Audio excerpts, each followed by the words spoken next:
Hi dears, good morning. എല്ലാവർക്കും നമസ്കാരം. മൗനരാഗത്തിന്റെ ഇന്നത്തെ വിശേഷത്തിലേക്ക് എല്ലാ കൂട്ടുകാർക്കും സ്വാഗതം. വാടക കൊലയാളിയെ കുറിച്ച് ചർച്ച ചെയ്തുകൊണ്ടിരിക്കുക നമ്മുടെ കാർത്തികയും ലക്ഷ്മിയമ്മയും കൂടി. അപ്പൊ ലക്ഷ്മിയമ്മയ്ക്കാണെങ്കിൽ ഒരു തരി പോലും പേടിയില്ല കേട്ടോ. ഗുണ്ട വരട്ടെ, അവൻ വന്നു കഴിഞ്ഞാൽ അവൻ വെറുതെ ഒന്നും പോവില്ല. എൻ്റെ മോളെ, നീ വെറുതെ ഇങ്ങനെ ആലോചിച്ച് ടെൻഷൻ അടിച്ചിരിക്കുമൊന്നും വേണ്ട. കല്യാണിയുടെയും കിരണിന്റെയും ആൾക്കാരും അതുപോലെ നമ്മുടെ ആൾക്കാരും ഒക്കെ ഉണ്ടല്ലോ, പിന്നെ നീ എന്തിനിങ്ങനെ പേടിക്കുന്നതെന്നും പറഞ്ഞ് ലക്ഷ്മിയമ്മ കാർത്തികയെ ആശ്വസിപ്പിക്കുകയാണ്. അമ്മ, എന്നാലും എനിക്ക് ചെറിയൊരു ടെൻഷനുണ്ട്. അമ്മ എന്തായാലും ഒന്ന് കരുതിയിരിക്കണം കേട്ടോ. ഞാൻ കരുതി തന്നെയാണ് മോളെ ഇരിക്കുന്നത്. എൻ്റെ കൈവശം ഒരു ആയുധം ഉണ്ടെന്നും പറഞ്ഞ് ലക്ഷ്മിയമ്മ ആ കരുതി വെച്ചിരിക്കുന്ന കാര്യങ്ങളൊക്കെ നമ്മുടെ കാർത്തികയോട് സംസാരിച്ചു. അതിനുശേഷം അമ്മ, എനിക്ക് കിരണിനെയും കല്യാണിയും കാണാനുണ്ടെന്നും പറഞ്ഞ് കാർത്തിക ലക്ഷ്മിയമ്മയുടെ അടുത്ത് യാത്രയും പറഞ്ഞ് ഇറങ്ങുന്ന സമയം നമ്മളെ ആ ഗുണ്ടയെ കാണിക്കുകയാണ്. അപ്പം ആ വാടക കൊലയാളി കാർത്തിക പോയ തക്കം നോക്കിയിട്ട് ലക്ഷ്മിയമ്മ തനിച്ചാണല്ലോ, അതുകൊണ്ട് തന്നെ ഇത് തന്നെയാണ് പറ്റിയ അവസരമെന്ന് ആലോചിച്ച് അവിടെ ഇങ്ങനെ ഇരിക്കുകയാണ്. പിന്നീട് നമ്മുടെ കിരണിനെയും കല്യാണിയെയും ചെന്ന് കാണുന്ന കാർത്തികയാണെങ്കിലോ, അതെ, എനിക്ക് നല്ല ടെൻഷനുണ്ട്. നല്ല സെക്യൂരിറ്റിയും കാര്യങ്ങളും ഒക്കെ ഉള്ള ഒരു ഹോട്ടലിൽ തന്നെയാണ് അമ്മ താമസിക്കുന്നത്. പിന്നെ എന്തെങ്കിലും ഒരു പ്രശ്നം ഉണ്ടായി കഴിഞ്ഞാൽ നിങ്ങൾ രണ്ടുപേരുടെയും കണ്ണ് അവിടെ ഉണ്ടാവണം. എൻ്റെ പൊന്ന കാർത്തികയെ, നീ വെറുതെ ടെൻഷൻ അടിക്കണ്ടെന്നും പറഞ്ഞ് കിരണാണെങ്കിൽ അവരുടെ ആ ഒരു സെക്യൂരിറ്റികളെ കുറിച്ചും, ഈ പ്രകാശനും രാജപ്പനും ഒന്നും അത്ര വലിയ പുള്ളികളൊന്നും അല്ല കാർത്തികയെ. ഇവരെക്കാട്ടിലും കൊടി മൂത്ത ഒരുത്തനുണ്ട്, എൻ്റെ അങ്കിള്.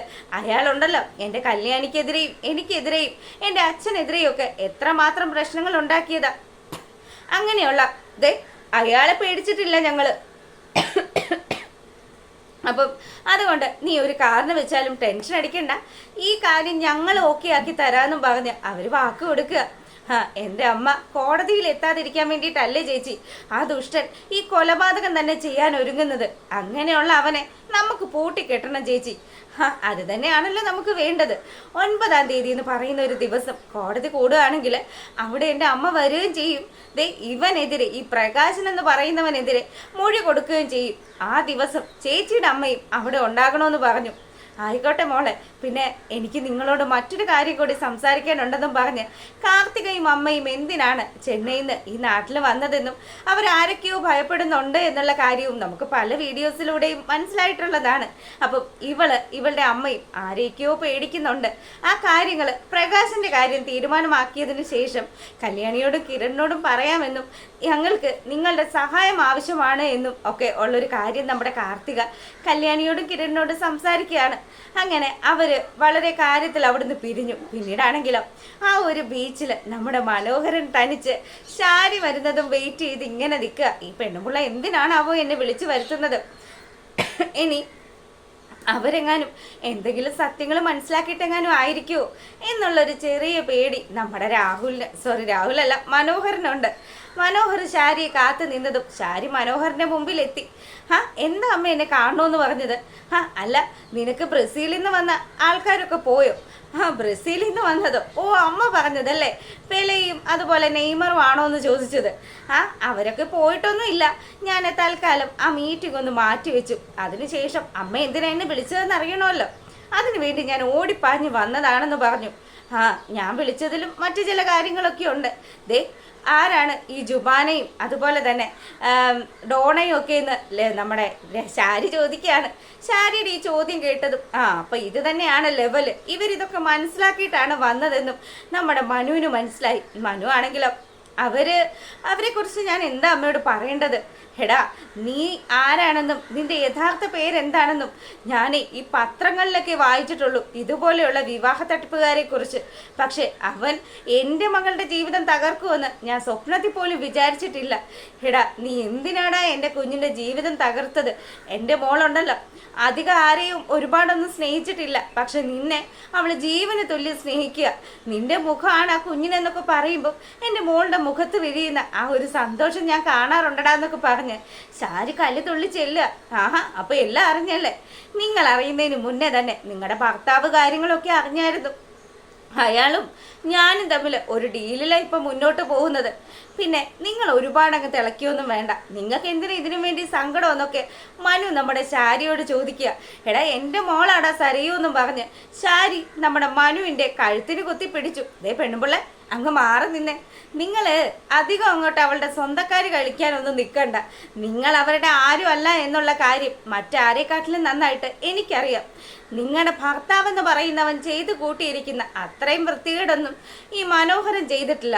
എന്തായാലും നിങ്ങൾ പറഞ്ഞത് ശരി തന്നെയാ. ഞാൻ കല്യാണമൊക്കെ കഴിച്ച് നാട് മുഴുക്കി കല്യാണമൊക്കെ കഴിച്ച് അങ്ങ് ജീവിച്ചു പോരുന്ന ഒരുത്തൻ തന്നെയാണ്. പക്ഷെ ഇന്ന് വരെ ഈ മനുവിനെ പൂട്ടാനായിട്ട് ഒരു പോലീസിനും സാധിച്ചിട്ടില്ല. പിന്നെ ഞാൻ കല്യാണം കഴിക്കുന്നതൊക്കെ അത്യാവശ്യം കൊള്ളാവുന്ന വീട്ടിലെ പെൺപിള്ളേരെ തന്നെയാണ്. അവർക്കൊരു കുഞ്ഞിനെ കിട്ടിയാലും നാളെ ആ കുഞ്ഞിനെ വളർത്താനുള്ള സാഹചര്യം അവർക്കുണ്ടാകും. അതുകൊണ്ട് തന്നെ ഞാൻ അവരെക്കുറിച്ചോ അവരുടെ ഫാമിലിയെക്കുറിച്ചോ എന്തിന് ആ കുഞ്ഞുങ്ങളെ കുറിച്ച് പോലും ചിന്തിക്കാറില്ല. എടാ മഹാഭാവി, നീ എൻ്റെ കുഞ്ഞിൻ്റെ ജീവിതം അല്ലേടാ തൊലച്ചെന്നൊക്കെ പറഞ്ഞു.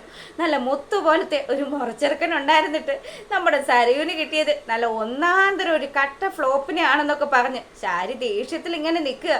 നിങ്ങൾ ഒരുപാട് തിളക്കുമൊന്നും വേണ്ട. ദേ, നിങ്ങളുടെ ഭർത്താവ് താരയെ ചതിച്ചതും ആ കുഞ്ഞ് നിങ്ങളുടേതല്ല എന്നുള്ള സത്യമൊക്കെ മനസ്സിലാക്കി തന്നെയാണ് ഞാൻ ആ വീട്ടിൽ നിൽക്കുന്നത്. അതുകൊണ്ട് നിങ്ങൾ ഒരുപാട് ഇങ്ങോട്ട് മെക്കിട്ട് കയറുമൊന്നും വേണ്ട.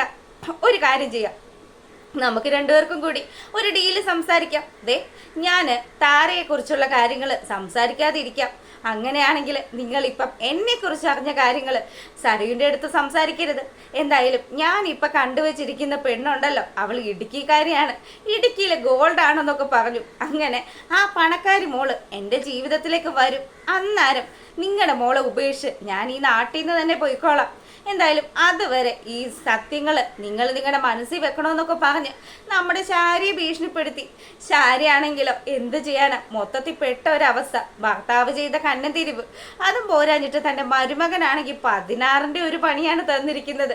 ശാരി അങ്ങനെ ടെൻഷൻ അടിച്ച് വിഷമിച്ചൊക്കെ നിൽക്കുമ്പം മനു ആണെങ്കിലോ എന്നെ പൂട്ടാൻ പറ്റില്ല കേട്ടോ, എന്നെ ആകെ പൂട്ടിയിരിക്കുന്നത് നിങ്ങളുടെ അനന്തരവനും അതുപോലെ അവൻ്റെ ഭാര്യയായിട്ടുള്ള ആ മിണ്ടാപ്രാണിയായിരുന്നു. അപ്പൊ അവരെങ്കിലും ഇവന് പേടിയുണ്ടല്ലോ എന്ന് ശാരി ഇങ്ങനെ ആലോചിച്ചു. അങ്ങനെ ഇവിടെ ഈ കാര്യങ്ങളൊക്കെ കഴിഞ്ഞു. ശാരി കരഞ്ഞു വെളിച്ച് വീട്ടുപടിക്കൽ വരുമ്പം നമ്മുടെ സരയു കുഞ്ഞിനെ കൊഞ്ചിച്ചുകൊണ്ടിരിക്കുക. സരയുൻ്റെ അടുത്ത് സരയുൻ്റെ ആ ഒരു മുഖവും കുഞ്ഞിൻ്റെ ആ ഒരു അടുത്തുള്ള സരയുൻ്റെ അറ്റാച്ച്മെൻറ്റും ഒക്കെ കാണുമ്പോൾ ശാരിയുടെ സകല നിയന്ത്രണങ്ങളും വിട്ടു. ശാരി അവിടെ നിന്ന് കരയാണ്. ഈ അമ്മയ്ക്ക് ഇത് എന്താ പറ്റിയത്? എവിടേക്കോ കറങ്ങി തിരിഞ്ഞ് ദാ വരുന്നുണ്ട് നിന്റെ അമ്മമ്മയെന്നും പറഞ്ഞ് കുഞ്ഞിനോട് നമ്മുടെ സരയു കാര്യങ്ങൾ പറയാണ്. അങ്ങനെ ശാരി അകത്തോട്ട് വന്നതും, മോളെ ചതി പറ്റിപ്പോയില്ലോടി. ദേ, നിനക്ക് ചേരേണ്ടുന്ന ചെറുക്കൻ നിന്റെ മുറച്ചെറുക്കൻ തന്നെ ആയിരുന്നു. എന്തായാലും എൻ്റെ മോൾക്ക് ചതിവ് പറ്റിപ്പോയല്ലോ. ദേ അമ്മ, എന്നെ ചുമ്മാ ദേഷ്യം പിടിപ്പിക്കരുതെന്നും പറഞ്ഞ് സരയും ആ കസേരയിൽ നിന്ന് ചാടി എഴുന്നേറ്റു. എന്നിട്ടാണെങ്കിലോ ശാരിയുടെ അടുത്തേക്ക് ചെന്നിട്ട് പറഞ്ഞു, സ്വന്തം മരുമകനെ മുത്താണെന്ന് പറയാതെ അയൽവക്കത്തുള്ളവനെ പുകഴ്ത്തി പറഞ്ഞുകൊണ്ടിരിക്കുക. നിങ്ങൾ എന്നതല്ലേ നന്നാവുന്നതെന്നും പറഞ്ഞ് അവിടെ ദേഷ്യപ്പെട്ട് അകത്തേക്ക് പോവുക. അപ്പം ശരിക്കും നമ്മുടെ ശാരി അവിടെ പെട്ടു നിൽക്കുന്ന ഒരവസ്ഥയിൽ ശാരിക്ക് എല്ലാ സത്യങ്ങളും മകളോട് പറയണമെന്നുമുണ്ട്. പക്ഷെ പറഞ്ഞു കഴിഞ്ഞാൽ ശാരി അതുപോലെ തന്നെ സരയും തമ്മിൽ ഒരു ബന്ധവും ഇല്ല എന്നുള്ള കാര്യം ആ മനോഹരൻ എന്ന് പറയുന്നവൻ പറയുമോ എന്നുള്ള ടെൻഷനും കൂടി നമ്മുടെ ശാരിക്കുണ്ട്. അങ്ങനെ തകർന്നടിഞ്ഞ മനസ്സുമായിട്ട് ബഗാസുരൻ എല്ലാ സത്യങ്ങളും മനസ്സിലാക്കിയെന്ന് അറിഞ്ഞുകൊണ്ട് തന്നെ ശാരി ആ വീട്ടിലേക്ക് കടന്നു വരികയാണ്. എന്തായാലും ഇന്നത്തെ ദിവസം ബഗാസുരനെ പൊളിച്ചെടുക്കാനുള്ള സാധ്യതകളൊക്കെ ഉണ്ട്. അപ്പോൾ കാത്തിരുന്ന് തന്നെ കാണാം. അപ്പം നെക്സ്റ്റ് വീക്ക്